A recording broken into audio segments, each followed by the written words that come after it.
Alright, so this video is addressing when you get no reaction with amines and carbonyls. With ammonia, the imine, so that's MENH2. When you do that, that's a primary amine. You get that, you get the imine. Now let's use a secondary amine. This is referring to this. This is referring to that. Now let's look at secondary amine.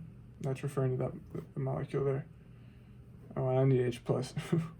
I need me some H plus here. Goodness gracious. That's when you get the enamine. How about if we do a tertiary amine? And H plus. What happens? Question marks. The answer is no reaction. Alright, and if you want to find out why, you can walk through the mechanism. I guess we can do that. Protonate.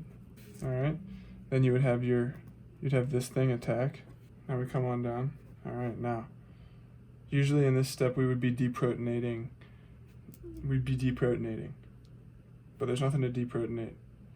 So I guess this is where it stops, and I don't really understand what to do next. Therefore, no reaction. Also, he told you anyway that when you have a carbonyl and a tertiary amine, it's no reaction. It's best just to memorize that. So therefore, number 5. This was number 5 on the GSS. Number 8, no reaction. Number 16, Me3N, H plus. We have 3 groups on the N. That means it's a tertiary amine. No reaction. I want to go over another no reaction. This is a problem that came up in GSS today that I wanted to address. So let's think about this. Let's think about the mechanism here. Before we do this, let's think about something else. Let's compare that to this problem here. So our first step is going to be to protonate the carbonyl. And we have resonance.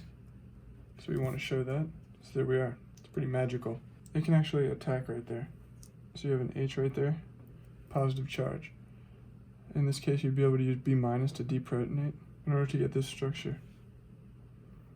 So what would our next step be? Well, we know we need to get rid of this alcohol. So we would want to protonate to turn it into a good leaving group. Now it's a great leaving group, it'll leave. Now we have a positive charge. Now we have to show a resonance form. Additionally, what's our last step here? Technically, it's going to be taking a proton from here and pulling off that H, which forms a bond right there. And then that's the end.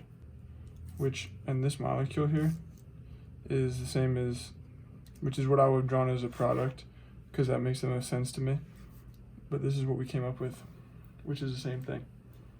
So you take this and you contrast it with this. So we look at our last step here. We pulled a proton off of the alpha position, or what was the alpha position. The alpha position is right here. It's 1 carbon away from the carbonyl. So here's our alpha position. And we pulled a proton off of there because we had one.